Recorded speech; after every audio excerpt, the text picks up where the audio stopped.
Welcome to Graveyard Mile, where the past never stays buried, and every story has a chill waiting for you. If you love late-night mysteries, haunted places, and spine-tingling legends, you're in the right place. Hit that like button, subscribe, and ring the bell so you never miss a walk through the shadows. The wind came like a hammer against the wire. Snow whipped across the barracks yard, erasing the footprint of men before they finished making them. Floodlights cut through the white curtain, but even their beams looked smothered, swallowed whole by the storm. Inside Camp Rutherford, one of the many anonymous prisoner compounds hidden in the Appalachian foothills, Private Hans Becker sat on his cot, counting heartbeats instead of seconds. Every creak of the wooden walls reminded him that this was the night. He had watched the guards for months. They grew lazy when the cold came. Cigarettes burned slower in the wet air. Searchlights faltered. Routines blurred under exhaustion. He had waited for a night like this, a night when the sky itself became camouflage. Hans was 27, once a ski instructor in the Bavarian Alps before the war stole that life away. He had survived the North African campaign, capture, and the Atlantic crossing. What terrified him now was not death but captivity, the slow withering of a man inside fences. The storm began at dusk. By 8 o'clock, visibility dropped to almost nothing. By 9, the electric fences hummed under coats of ice, and the outer sentry on the north side retreated to his hut. Hans slipped his thin coat on and pressed a stolen nail file between his teeth. Beneath his bunk, he had hidden wire cutters, 2 stolen from the maintenance shed and filed sharp on concrete. He waited for the moment when the generator hiccuped. A flicker of light, then darkness. He was over the fence before the guards noticed the outage. He ran blind into woods, guided only by the slope of the land. The snow came sideways, filling his tracks almost as quickly as he made them. Within an hour, the camp was gone, swallowed by distance and white noise. At first, exhilaration carried him. Freedom. Each breath burned, but it was the burn of life returning. He told himself he could make it south to the rail lines, find a freight train, maybe reach the Gulf in a ship. But by midnight, the wind found him. His uniform, meant for Tennessee winters, not alpine storms, soaked through. The cold seeped to his bones. The forest, black and skeletal, offered little shelter. He stumbled over roots, slid down a frozen creek bed, and cut his hands on shale. When he finally found a hollow beneath a fallen oak, he crawled inside and curled like a trapped animal. Snow sealed the opening. He listened to his own shivering until it became rhythmic, almost musical. He thought of home, the Zugspitz at sunrise, his mother's kitchen, the smell of rye bread baking. He whispered to himself in German, so he would not forget the sound of it. Sleep came not as rest, but as surrender. He woke to silence.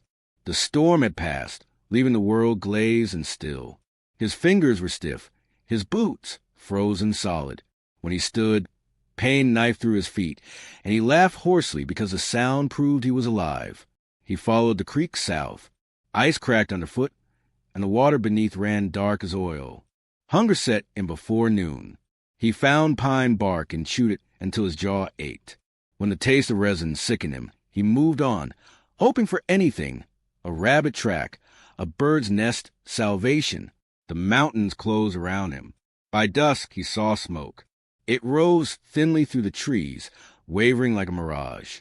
He followed it, stumbling through drifts until the forest opened into a small clearing. There stood a cabin, 2 rooms, stone chimney, a single lamp flickering inside. For a long time, Hans did not move. He watched.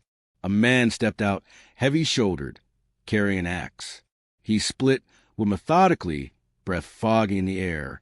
Then a woman appeared at the door, calling to him in German, soft, rural dialect that made Hans's heart jolt. He wasn't the only one. He crouched behind a pine and watched them, the Oster family, though he didn't know their name yet. He counted 3 figures inside when night came, the man, the woman, and a young boy. They were real. They spoke his language, and they were warm. He told himself he would wait until morning, ask for help, tell them he was lost, a wanderer from the mining camps. But when morning came, fear replaced courage. What if they reported him? What if they knew? So he watched another day. He learned their patterns. The man chopped wood at dawn. The woman tended the stove. The boy checked trap lines in the valley. He learned where they kept food. The smokehouse behind the cabin. The cellar door half buried in snow. By the second night, hunger drowned reason. His stomach cramped violently. He could smell meat through the chimney smoke. When the boy went out again at dusk, Hans followed. The forest swallowed them both. The next pages of Hans Becker's life would never be recorded in any official file. Only fragments would survive. The sheriff's notes, an unclassified military memo, a burned-out foundation in the woods. But on that night, deep in the snow-choked Tennessee hills, something inside the escaped soldier fractured. The boy's lantern swayed like a firefly among the trees. Hans followed at a distance, his breath shallow and ragged. Snow softened every sound except the crunch of his boots and the steady hiss of wind in the pines. The moon, faint behind a gauze of clouds, lent the forest a strange silver glow, beautiful and cruel at once. He had not spoken to another human being in 5 days. He had not eaten in 3. Every step felt like a gamble between survival and collapse. The boy, perhaps 14, stopped at a trap line near the creek. Hans crouched behind a stump, trembling. He wanted to call out, to say, "Help me. I'm lost." But the words caught behind his teeth. How do you explain the uniform? The accent? The prisoner's shorn hair? The boy freed a small animal from the snare, shook his head, and turned back toward the cabin. When Hans finally staggered out of hiding, the boy was gone. Only a single boot print led up the slope, fading under the snowfall. Hans followed it. The cabin's windows glowed softly through the dark. The smell of smoke and bread drifted toward him, intoxicating. He lingered at the edge of the clearing, half expecting someone to spot him, to end his torment one way or another. But no one came. The family's voices carried through the thin walls, gentle, unguarded. He heard laughter, the scrape of a chair, the low hum of a song. He crouched under a pine, head in his hands. He told himself to walk away, to keep south, to find a road. But his legs ached, his feet were bleeding, and the warmth spilling from that window looked like heaven. He whispered a prayer in German, then another in English, uncertain which God might listen. When the lamp finally dimmed, he crept closer. At dawn, the forest was silent again. Smoke curled lazily from the chimney. Hans watched as a man, the father, stepped outside, carrying a pail of water. Hans hid until the man disappeared into the woods. Then he stood, dizzy from hunger, and approached the door. He knocked once. Nothing. He knocked again, louder. The woman's voice came through the door, wary but not unkind. "W.R. ist da? Who's there?" He swallowed. "Ein Reisender," he said. "A traveler. Ich bin Verloren. I am lost." The latch clicked. The door opened a hand's width. For a heartbeat they stared at each other, her eyes wide, his sunken. She was younger than he expected, her face drawn but strong. The warmth from inside struck him like a physical force. "Please," he managed in English. "I need help." She looked past him, scanning the treeline, then motioned him inside. The heat, the smell of wood smoke, and the faint sweetness of bread nearly undid him. He stumbled to the hearth, clutching his hands before the fire. The woman offered him a blanket, studying him with cautious kindness. "You're not from the mines," she said. Her English had the same accent as his. He hesitated. "No, I was working on a farm north of here." "You're German." He froze. She smiled faintly. "So are we. Don't be afraid." The relief almost brought tears. He nodded, unable to speak. Her name was Greta Oster. Her husband, Ernst, had come to America before the Great War, carving a life out of this valley. Their children, Wilhelm and Anna, had been born here. "Copper Hollow keeps us safe," she said. "Too far for most to bother." Hans managed a thin smile. "Safe," he echoed, though the word felt foreign on his tongue. He spent the day by the fire, wrapped in borrowed warmth. The boy, Wilhelm, eyed him curiously. "You were a soldier," the boy said. Hans flinched. "Why do you say that?" "Your boots. Army issue." Greta hushed him, but Hans waved it off. "Yes, once," he admitted. but I am finished with war. It was not entirely a lie. When Ernst returned that evening, he greeted Hans with the wary courtesy of a man used to strangers. They ate stew in silence. The family's chatter faded as Hans struggled to control the tremor in his hands. The food was simple, root vegetables, a scrap of meat, but to him it tasted like absolution. After dinner, Ernst leaned back. The storm will turn again by nightfall. You should stay till morning, he said. Then we'll see about getting you down to the main road. Hans nodded, though part of him recoiled at the thought of leaving. The cabin felt impossibly alive. Voices, warmth, the rhythm of ordinary life. Things he had almost forgotten. That night, he lay on a pallet by the fire, staring at the ceiling beams. Sleep came slowly, and with it, dreams. He dreamed the Alps, of home, but the mountains were filled with smoke, and when he turned, the faces beside him were gone. Snow fell again the next day, heavy and relentless. By afternoon, the road was impassable. Ernst shrugged. Another night, then. Hans helped split wood to repay the family's kindness. His body ached, but the work steadied him. For a few hours, he could pretend he belonged. Yet the longer he stayed, the more the unease grew. Sometimes he caught Greta watching him with an expression that wasn't quite fear, more like sorrow. The boy asked endless questions about Germany, about snow in the Alps, about wolves. The girl, Anna, avoided him altogether.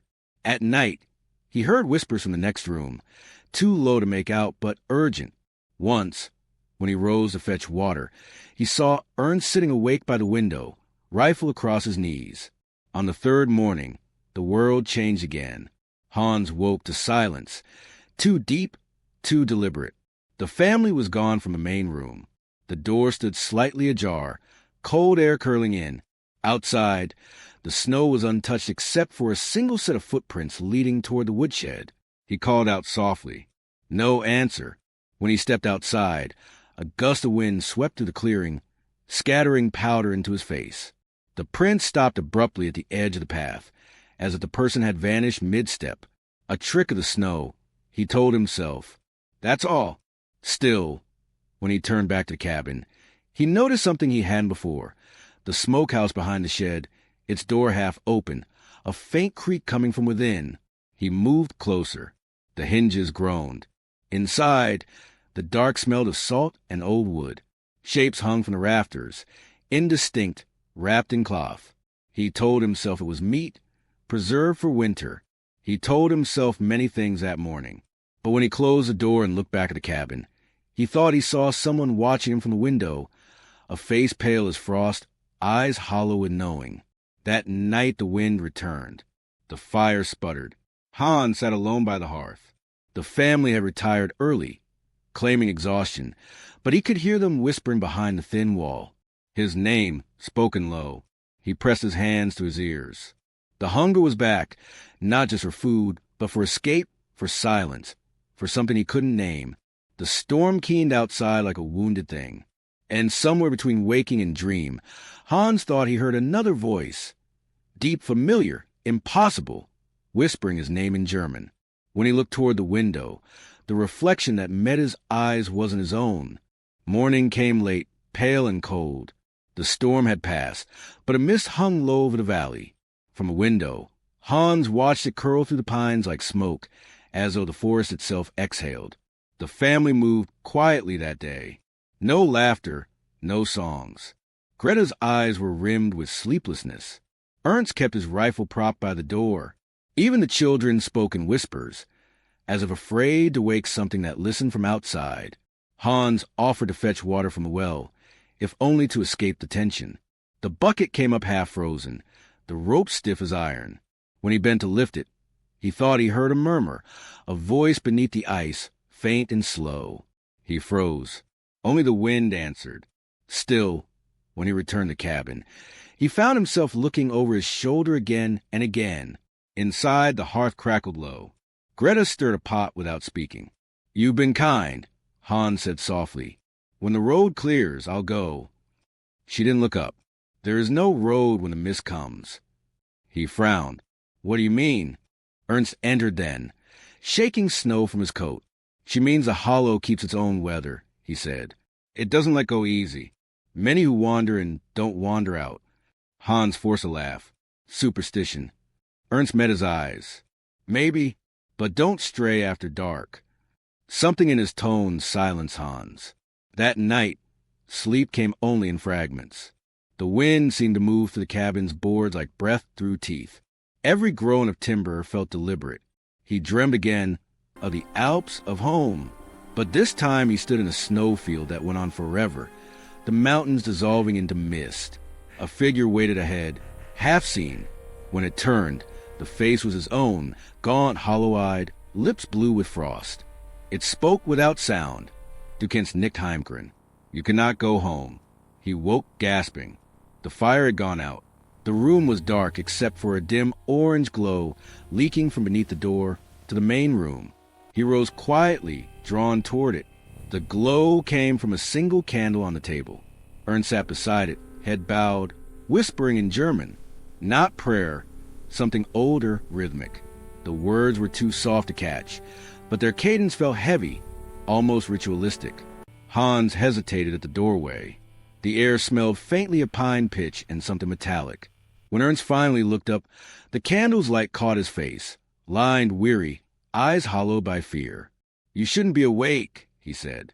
Hans swallowed. I heard talking. Bad dreams, Ernst said. They come to everyone here. His tone was final. Hans retreated to his pallet, but sleep never came again. By morning, the mist had thickened until even the trees vanished beyond a few yards. The world ended at the window pane. Hans tried to help with chores, but his hands shook too much. He felt watched, not by the family, but by the stillness itself. Every sound seemed to echo. At midday, Wilhelm went to check the traps again. He whistled once, disappearing into fog. Hours passed. He didn't return. By dusk, Greta stood at the door, twisting her apron. He knows the way, she murmured. He always knows. Ernst lit the lantern. I'll find him. Hans stepped forward. Let me come. Ernst hesitated, then nodded. Stay close. The hollow tricks the eyes. The forest was a maze of shadow and white. Their lanterns cast islands of gold that swayed with each breath of wind. Do you believe what she said? Hans asked after a while. About the hollow? Ernst's voice was grim. I believe in hunger and in fear. That's enough. They found the trap line half buried under drift. The snares were empty. No sign of Wilhelm. Then Hans noticed something half frozen in the snow. A strip of cloth, dark with moisture. He bent to pick it up. When he straightened, Ernst was gone. Ernst, he called. Only silence. He turned in a slow circle, but the mist had swallowed everything. The trees, the trail, even his own footprints fading as he watched. Panic rose sharp at his throat. He called again, louder, until his voice cracked. No answer. And then, from somewhere behind him, came a sound. A soft whistle, Wilhelm's whistle. He spun around. The fog parted just enough to show a figure standing a few paces away. Too small to be Ernst, too still to be alive. Wilhelm, he whispered. The figure tilted its head. Something gleamed in its hair. Frost or ice or something else entirely. Hans took a step forward.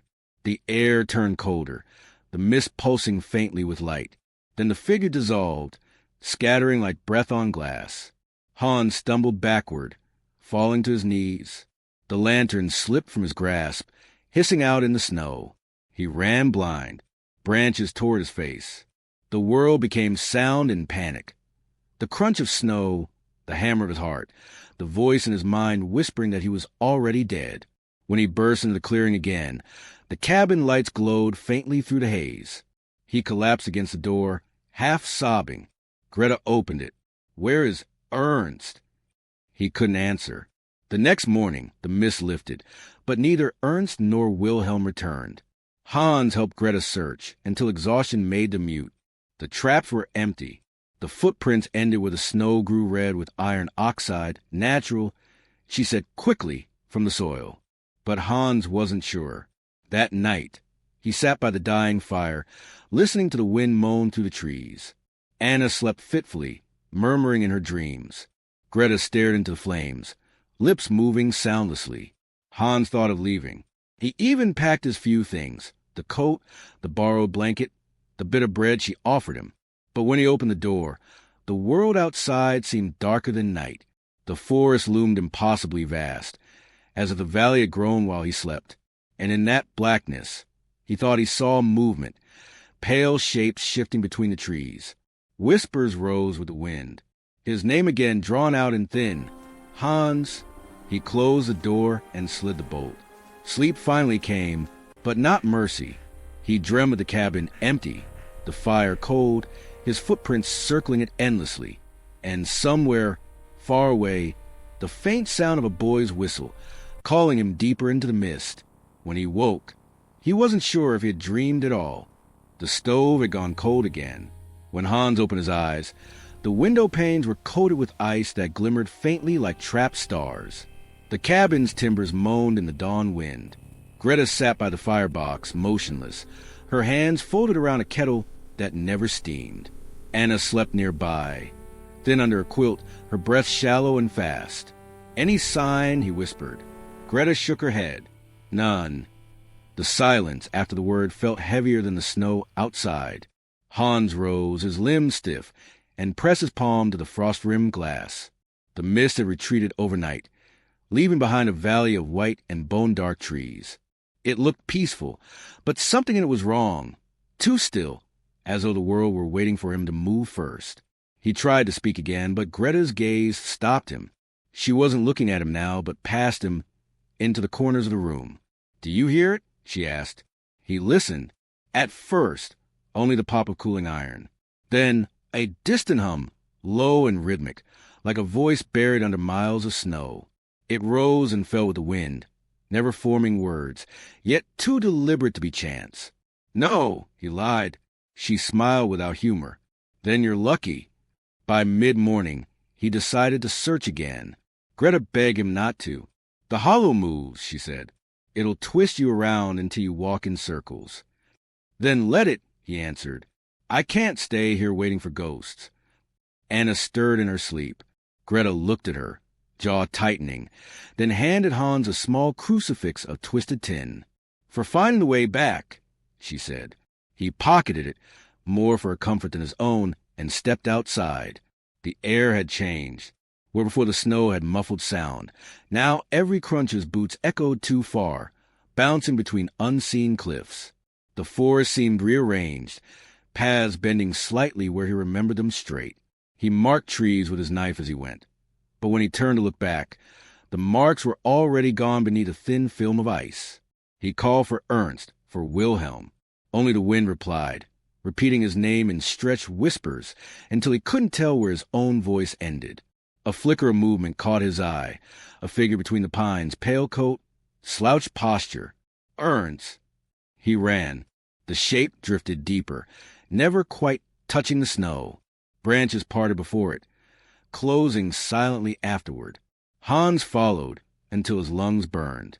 When he finally stopped, he stood in a hollow he didn't recognize, a bowl of ice ringed by black trees. In its center yawned a sinkhole crusted with frost, exhaling faint vapor like breath from the earth. The humming grew louder there, steady, pulsing through his boots. He knelt at the rim and felt the vibration travel up his arms. "Wilhelm," he called into the dark. The echo that came back wasn't his voice. It was younger, and it laughed. He stumbled away, heart hammering. Snow began to fall again, thick and dry, erasing the hole as he watched.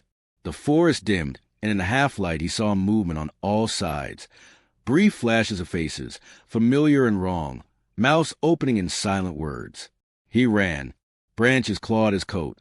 Roots snagged his feet. The landscape folded over itself, paths leading back to the same clearing again and again. By the third time, the sinkhole was gone entirely, replaced by untouched snow. He turned in circles, breath ragged, until a hand touched his shoulder. "Greta, how?" "You were calling," she said. "Come home." He didn't ask how she'd found him. They walked in silence, the forest parting before her, as though it knew her step. Back at the cabin, The fire was roaring, though no one had lit it. Anna sat upright now, wide-eyed, clutching her blanket. "Where's Papa?" she asked. Greta knelt beside her. "He's still looking." Anna's gaze drifted to Hans. The hollow took him. Greta flinched. "Hush." But Anna kept staring at Hans, voice low. "It talks to you too, doesn't it?" Hans felt the hum again, somewhere deep behind his ribs. "What do you mean?" "The snow. It remembers names." The words made no sense, yet they burrowed under his skin like splinters. He wanted to shout that it was nonsense, that he was a soldier, a man of reason, but reason had been left behind in the camp's wire fences. That evening, Greta insisted they pray. She opened an old German hymnal, pages brittle with damp, and sang in a trembling alto. Hans joined because silence felt worse. Their voices wove the cabin, thin but defiant, until the wind outside rose to meet them. A knock came at the door. All sound died. 3 slow raps, deliberate, then stillness. Greta's lips moved without sound. Hans reached for the rifle by the hearth. Another knock, louder. He unlatched the door and opened a few inches. Nothing but snow swirling in the lantern's halo. Yet faint footprints led away from the threshold, small ones like a child's. He looked back. Anna sat by the fire. "Close it," Greta whispered. "Don't invite it in." He obeyed. The moment the latch clicked, the wind screamed against the walls, shaking the cabin so hard the lamp nearly fell. Then, as suddenly, it stopped. Only the echo of the knocks remained, repeating inside his skull. Sleep was impossible. He lay awake, counting each creak of the floorboards. When the sound came again, a soft tread, bare feet on wood, he thought at first he'd imagined it. Then a faint humming joined it, the same melody Greta had sung hours before, but warped, slowed. He rose. The room was dark except for dying embers. In their flicker, he saw a shadow move across the far wall. Small, thin-armed. "Anna!" No answer. He crossed the room. The shadow moved again, but when he turned the corner, the space was empty. Only the cellar door stood slightly open, cold air seeping up. Something shifted below, faint, like fabric sliding over stone. He crouched, listening. "Who's there?" A whisper came back. "Hans." He slammed the door shut and dragged a chair over it. The whisper didn't stop. It moved inside his head, gentle as breath against his ear. "You left us in the snow." He pressed his palms to his temples. "No," he whispered. "I tried to find you. You're still trying." He sank to his knees, the floor tilting beneath him. The hum of the hollow blended with the voice until he could no longer tell which was which. At dawn, Greta found him sitting by the sealed door, eyes bloodshot. She said nothing, only lit the stove. The smell of burning pine steadied him enough to stand. "Where's Anna?" he asked. "Sleeping." But her tone betrayed her. He checked the bed. Empty, sheets cold. Greta's hands trembled as she stirred the pot. She said she heard her brother. "I told her not to go." Hans felt the world narrow. When, before first light, without thinking, he threw on his coat and stepped outside. The valley was blinding with fresh snow, sky a blank white dome. Small footprints led from the porch toward the woods, the same pattern he'd seen after knocking. He followed. The trail wound through trees heavy with frost. The prints stayed crisp even where the sun touched them, as if frozen into the surface. He called her name, each shout smaller than the last. After a while, the prints doubled back, looping, intersecting. He realized with dread they were his own. The valley was folding him again. Then a figure appeared ahead. Anna, standing at the edge of another hollow, her night-dress ghost pale. "Anna!" She didn't turn. He ran, but the distance never changed. The air thickened, sound dropping away until only the hum remained, rising to a deafening pitch. The ground cracked beneath him, revealing the same sinkhole as before. Mist poured from it, spinning upward like breath reversed. Anna's figure blurred, then vanished into the white. Hans reached the edge and felt his knees. Below, faint lights shimmered, lanterns or eyes. And voices, hundreds of them, whispering names he half remembered from the camp, from the war, from nightmares. He clutched the crucifix in his fist. "I'm not one of you," he shouted. "I'm alive." The echoes answered together. Not for long. The ice beneath him cracked. He staggered back as a gust of vapor struck his face. Warm, wet, smelling faintly of earth and rust. When it cleared, the hole was gone. Only smooth snow remained, undisturbed. He returned to the cabin at dusk. Greta stood outside, face gray. "Did you find her?" He couldn't speak. Her eyes filled slowly, but no tears fell. She nodded once, as if confirming something long suspected. "Then it's finished," she said, and went inside. He followed, but the cabin felt different now. Emptier, the walls farther apart. The fire had died, though the wood was unburned. Greta sat in Ernst's chair, hands folded.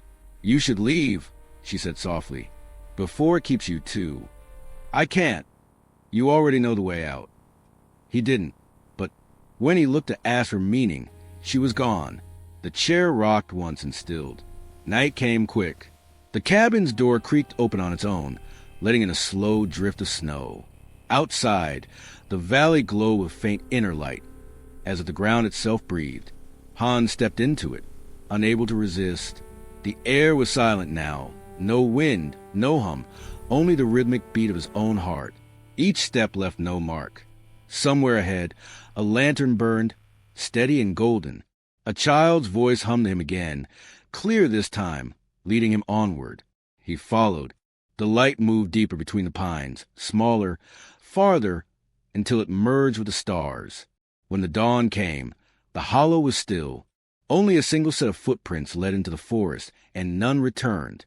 Snow still blanketed Copper Hollow in late March when Sheriff Clay Vance and Deputy Hollister rode up the ridge. The telegram from the War Department had been brief. Missing. German prisoner, Hans Becker, possible escapee. Last sighted near Rutherford Camp, February 1943. 2 weeks earlier, a postman had reported that the Oster family's mailbox remained untouched since Christmas. The sheriff had delayed as long as he could. Storms, impassable roads, wartime shortages. But now the thaw had begun, and silence felt like accusation. They left their horses at the base of the trail and climbed the last mile on foot. The forest was eerily quiet, the kind of quiet that happens after something has already ended. The clearing appeared exactly where the old map said it would, but the cabin looked wrong. Leaning, smoke-blackened, windows blind with frost. The door hung open. "Smells like it's been dead a while," Hollister muttered. Vance lifted a hand for silence. Inside, everything was still. Snow had drifted through a broken window and spread across the floor like a shroud. On the table sat 3 bowls, half filled with ice. A hymn book lay open, pages curled by moisture. No bodies. No struggle. Just absence. In the fireplace, they found a single object that hadn't burned, a twisted tin crucifix, blackened at the edges. Vance turned it over in his glove. "German," he said quietly. "Maybe that POW." Hollister glanced toward the open cellar door. "You think he did for them?" "Or maybe the hollow did," Vance replied, half joking, but his voice didn't sound convinced. Outside, faint footprints led away from the porch, frozen into the crusted snow. One set only, moving toward the northern tree line. They followed them for half a mile before the prints ended abruptly at a circle of bare earth. No meltwater, no soil disturbance, just a perfect ring of thaw as if the snow refused to settle there. In its center lay a lantern, unbroken. The glass smoked from within. Vance crouched. The flame had died recently. The metal was still warm. Hollister stared at the trees around them. "Sir, you hear that?" Vance did. A low hum, almost below hearing, vibrating through the ground. It lasted only a second before fading back into the wind. "Echo from the hills," he said, though he wasn't sure. Back in the cabin, they searched the rooms once more. In the hearthstone crack, Vance found a small leather notebook. Its pages stiff but legible. The handwriting was precise at first, then degraded into scrawl. There were no further pages. Vance closed the book slowly. "You think he walked into the storm? Or something walked him out?" Hollister said. Regulations required that any site of military contamination, escaped POW, possible disease, Unburied dead, be sterilized. They stacked the furniture, doused it with kerosene, and stepped back as flames took hold. The smoke rose black and straight into the pale sky. For a moment through the heat shimmer, Vance thought he saw a figure standing at the edge of the woods, a tall man in a tattered coat, head bowed as though in prayer. When he blinked, the smoke swallowed it. "Let's go," he said. As they rode down the trail, the hum returned once more, faint but steady, until the wind carried it away. 14 years later, a survey team clearing new logging roads in the valley reported an anomaly, a patch of ground that never froze, even in midwinter. Beneath it they found traces of stone foundation, burned wood, a melted lantern, and buried in the ash, a small tin crucifix fused to glass. When they lifted it, the foreman swore he heard a faint chord, like a sigh escaping from the earth. Locals still say that on certain nights, when the snow settles just right, a light drifts between the pines of Copper Hollow. It moves slowly, like a lantern carried by someone searching for a road home. If you follow it, they say, you'll hear a hum in the wind, steady, low, almost like a heartbeat. And when you look back, your footprints will already be gone.